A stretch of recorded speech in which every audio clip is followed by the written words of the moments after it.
Either way, it is 6:05, and I'm going to go ahead and call this Government Services of May 18th to order. And the first thing we're going to have on our agenda is the Youth and Governance Statement. And first of all, welcome Elizabeth and Isabel. And Isabel, if you wouldn't mind starting us off with the Youth and Governance Statement, please. Hello, we are members of the Racine County Youth and Governance Program, and we will be participating in tonight's meeting. This program serves to empower youth in Racine County by encouraging us to participate in local government. We have agreed to abide by the applicable standards of conduct that would govern any elected county board member. While we are encouraged to participate and are allowed to have a non-binding advisory vote on matters before the committee, all formal action taken by this committee will be based solely on the binding votes made by county board supervisors. Thank you kindly. MT, are we recording this meeting, please?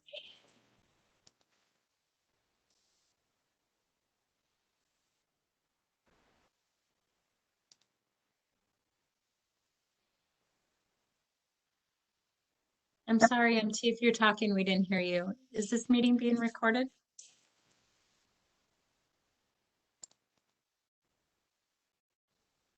Apologies, I had my back. You saw a bunch of junk on my desk. Yeah, no worries, no worries. Are we recording this meeting? We are. We started already. Perfect. Thank you kindly. Mhm.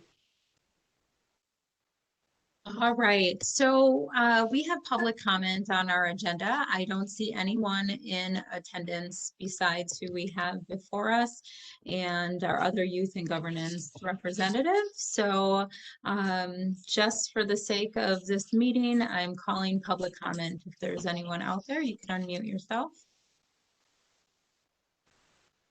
All right, the public comment period is closed. I do not have any comments this evening, so we're just going to move on to the approval of the minutes from the previous meeting. With that, we would need a motion. Move to approve.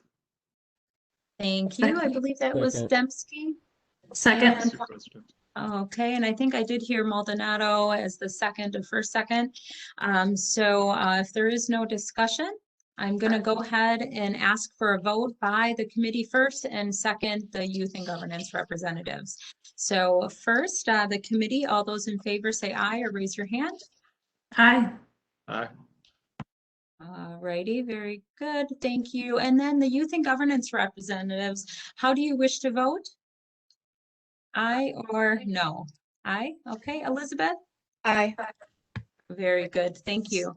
I was assuming I didn't hear any nay votes on the committee level, so we are moving forward with approval of that. All right, so new business, we have Jackie Bratz before us from the communications director. So I look forward to her updates and the presentation by her. So I'm going to go ahead and mute myself and allow Jackie to have the floor. Good evening, everybody. I'm here tonight to share with you some of the good news that we had in the media recently. So last week, we were fortunate enough to be able to announce to the public that we now accept text to 911. So we joined many other counties in Wisconsin that already accept text to 911 and hope that this encourages other counties that do not yet accept text to 911 to move forward with getting that necessary infrastructure in place. So like I said, last Tuesday, that was announced to the public. It was a heavy lift, I guess, if you will. So we started this process last budget cycle with preparing the funds for that. And then we actually had the infrastructure in place as of September of 2020, which was delayed, obviously, due to COVID. It was scheduled to go live in March of 2020, but we actually went live September of 2020.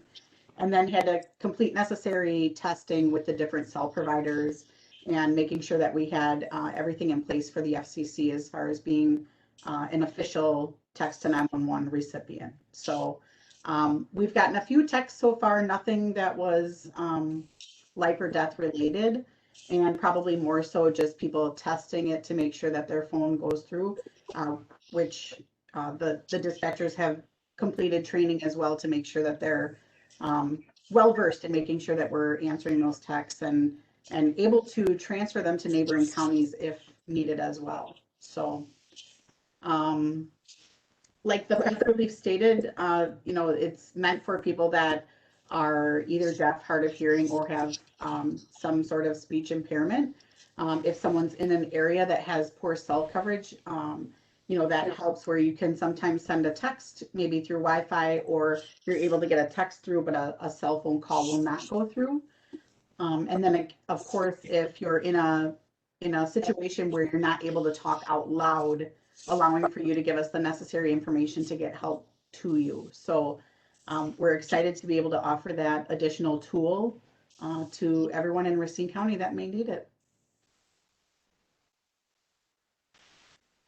Thank you, Jackie. I'm going to open up for questions by the Youth and Governance and also the committee. The first question I have is, maybe I'm trying to get the illustration in my mind on how this works on the back end.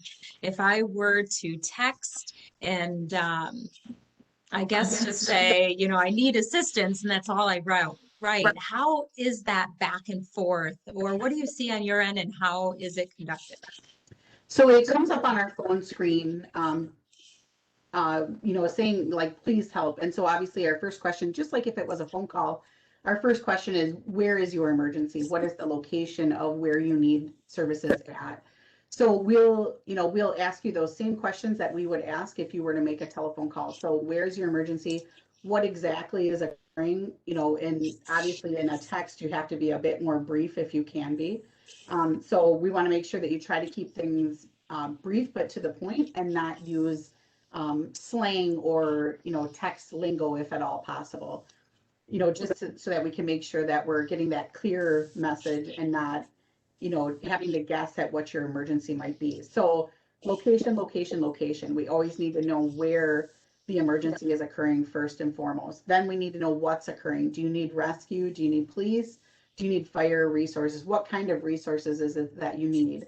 And then we can get the appropriate response going to you. Yeah, and maybe you need 211 versus 911, but that's something that we can help. The more questions that we can get answered, the more we can get in alignment with what resources you need out there. I don't want to hog the question period. I just have one follow-up, and I'll save my other one for later. Is when you call 911, there's often, if there's a hang up, there's some type of follow-up that's done through the calling process. How is that handled with text messages if you no longer hear from them?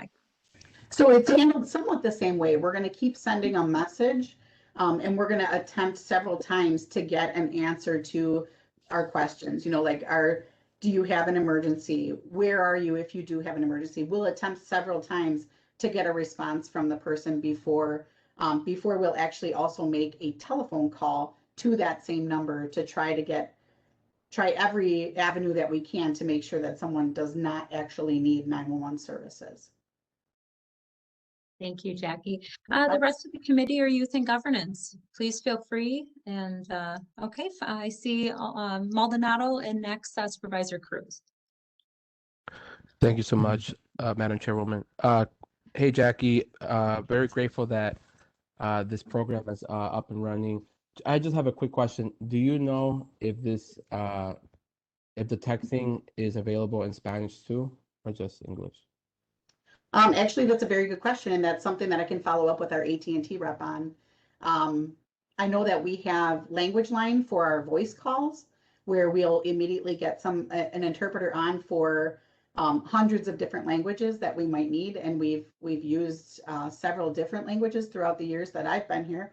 But that is actually a really great question. I know it was something that was talked about in a Next Gen 911 meeting that I was part of, but not something that we've specifically ironed out with our vendor. So that's a great question, and I'll follow up with them. Thank you. Cool. Thank you so much. Yeah. Supervisor Cruz? I have just a two-part question. Number one, if an answer can't be made, or they're not responding once that initial text is made, if location services are on the phone, or is that able to be tracked similar to a voice 911 call? And then my second question is, what type of outreach is happening with, say, the Women's Resource Center I can see this being a very important utilization tool for domestic violence type situations. So I guess those are my two questions. So the location services, that's a great question, by the way. So we have a couple of different routes that we can go with that. We have the cell phone companies, a 24/7 number that we can call for any of those cell phone companies when we're not able to get a voice response from someone. So same would go for the text messages where if it's a life or death situation, if we already know it's a life or death situation, we would reach out to them and we would start pinging the phone. And we do that in collaboration with law enforcement. It's not something that we just take upon ourselves to do. And so again, that's when it's a known emergency. And another tool that we have in here is called Rapid SOS. It's a company that we work with, and all the PSAPs around the country work with them. It's offered free to all PSAPs, which is what we are, a public safety answering point. So it's offered for free to us. So we would plug that number into this Rapid SOS portal, and it will ping similar to like when your Uber driver is looking for you. It is gathering information from Uber, Lyft, any of those apps that these phone numbers might be registered with, and it's able to identify exactly where that person is. We're able to plug that in now when we take different types of calls, and you can actually follow the caller on the map, and it sometimes is pulled for follow-up, whether it's a criminal activity that it's follow-up for, or follow-up from the fire and rescue side if it was a rescue type call.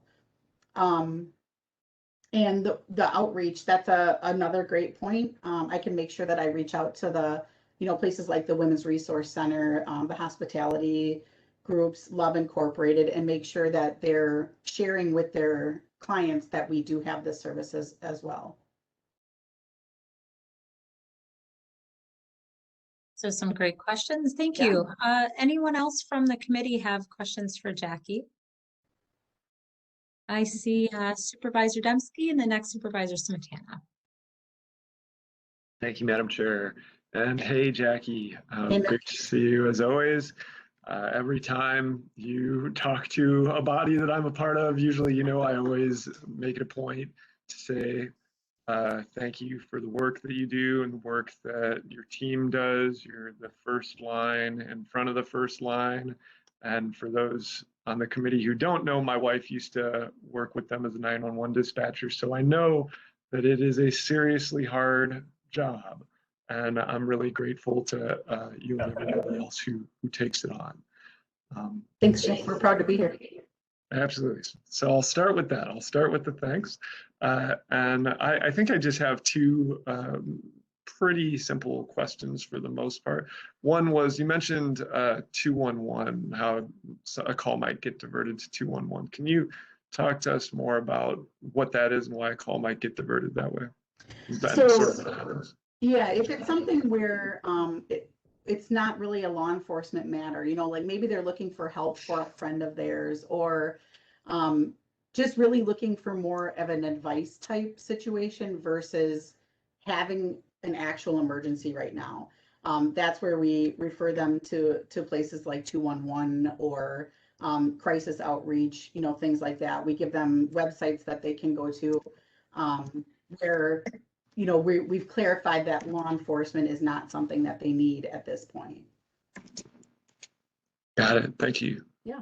And then the other question, the new texting capacity made me think of it, but I guess it sort of gets at a broader question that isn't exclusive to texting. So I was just thinking, I know that you all get some really hard calls, and to experience that through text is a different kind of hardship and a different kind of challenge. So I was just wondering if you could talk to us about, for your team, when you all do get calls that can really shake a person, that they may need to debrief from or decompress from or whatever, what sort of standard operating procedures do you have for that, for someone to be able to step away from their role and either say like I have to tap out for the day, or let me gather myself and go through some sort of process with someone else to be able to get my head back in the game to continue working for the rest of the day? Right. So obviously those things are very fluid. And I can speak from personal experiences, you know, both from sitting in the chair as well as supporting those on our team, is when you need that time, when you have to get outside and gather yourself, you literally have to take your headset off, let your coworkers, and if the supervisor's in the room, let your coworkers and your supervisor know, hey, I just need to step outside. I need a second.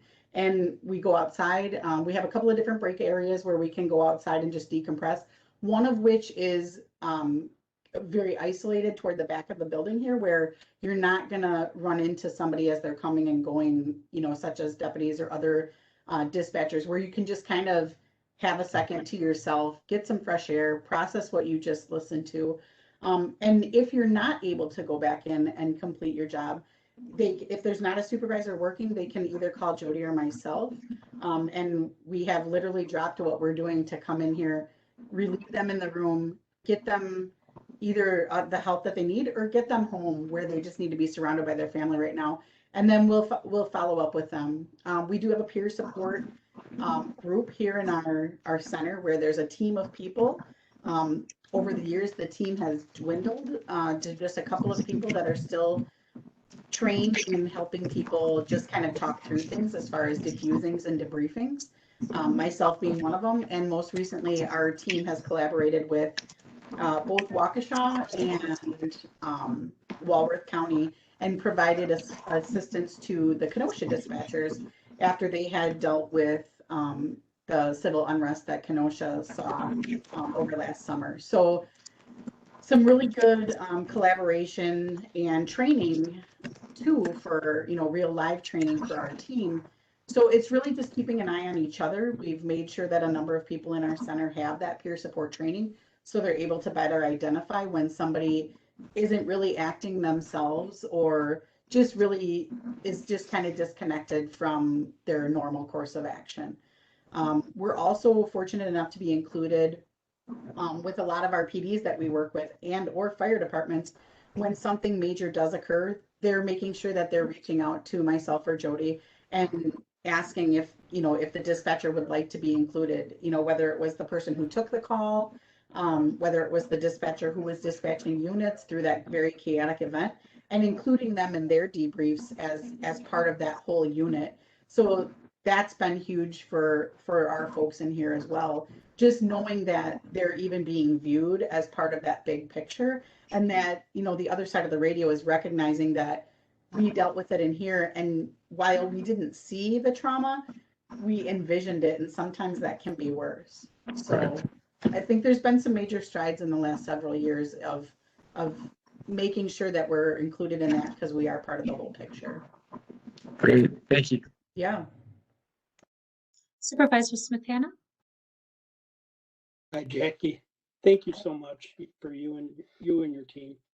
I don't know if I missed this, but could you please tell me if there's any difference in response times in calling 911 or texting? So there will be a little bit of a delay in the texting versus the call. That's why we really stress call if you can, but text if you can't. And that delay will just come in that time that it takes to get that exchange of information. So, you know, they're telling us help or that you have an emergency. Now that we have to take that time of going back and forth of, well, where is your emergency? What is going on? You know, so it does take a longer time as far as processing that call. So there will be a slight delay with resources responding, definitely. Okay, thank you so much. You bet. Thank you. Other committee members or youth and governance representatives, do you have questions for Jackie? I don't see anyone with questions. I do have a few more for you, Jackie. Sure. One is there, a lot of times I'm guilty of doing it, but leaving an audio voice text. Is there capability of receiving that? Yep, and we have received those over the course of the last several years as well. Yep. Great. Okay, thank you. And then the other one is, sometimes I know as a county supervisor or also as a city alder, but I know it's open for the general public, whether it's non-emergency line or having to call 911 if I see a tree down or a utility down, I often would utilize the 911 dispatch for that or the non-emergency number. Is that something that we could do through text to let know a location or something that something has occurred, or would you like to reserve that? Is that just for absolute extreme emergencies, or could we utilize that? Yeah, that goes back to, we really want people to call if you can and just text if you can't. You know, if you're in a situation where you just really cannot make that phone call to let us know about what's occurring, then certainly text us. But it just really boils down to call if you can, because we're able to get that quicker exchange of information. Very good. Fair answer, for sure. Okay, I really appreciate all this information. I'm just going to ask again if any committee members do have some questions. Please feel free and unmute yourself. Not seeing any. All right, thank you guys so much for having me. Thank you ever so kindly. Thanks for what you're doing in the Yep, update. absolutely. Have a good night. You do the same. All right, committee members, what we have next on the agenda is that we have report number 2021 from the county executive made an appointment to the Graham Public Library Board, and that is Gretchen Hansen. This is something that requires a motion and discussion if need be.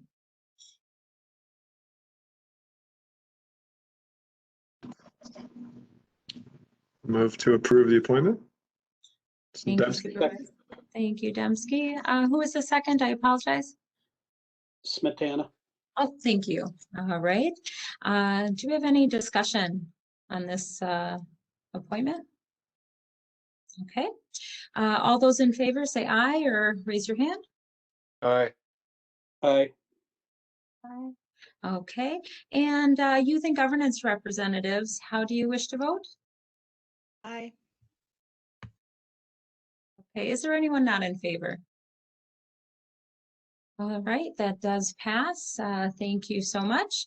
Okay, the next that we have on the agenda, and we can take them all as a whole unless somebody wants to pull one out.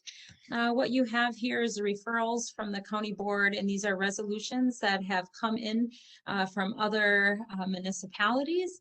And just for the youth and governance representatives, these are things that we receive and file. They are a point of information. Is this something that Racine County would like to take up? It gives an opportunity for us on this committee to review it because we do have the resolutions before us, and we would need to draw something up of our own, which a different resolution number and things along those lines. So I'll just go ahead and recite them, and if this committee is okay, can we just take these all up at once? Any objection? All right, very good. All right, so resolution number 76, 2020-2022 from Portage County in support of the countywide advisory referendum of clean water now for Wisconsin on the April 6, 2021 ballot. B, resolution number 2012-10 Wood County in support of placing a referendum question on the clean water on the April 6, 2021 ballot.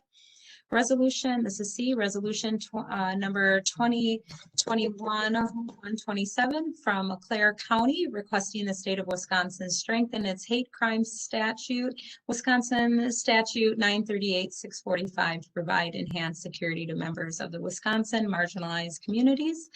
D is 2021 resolution from Washington County in support of legislation to provide an increase in the criminal and ordinance violation surcharge.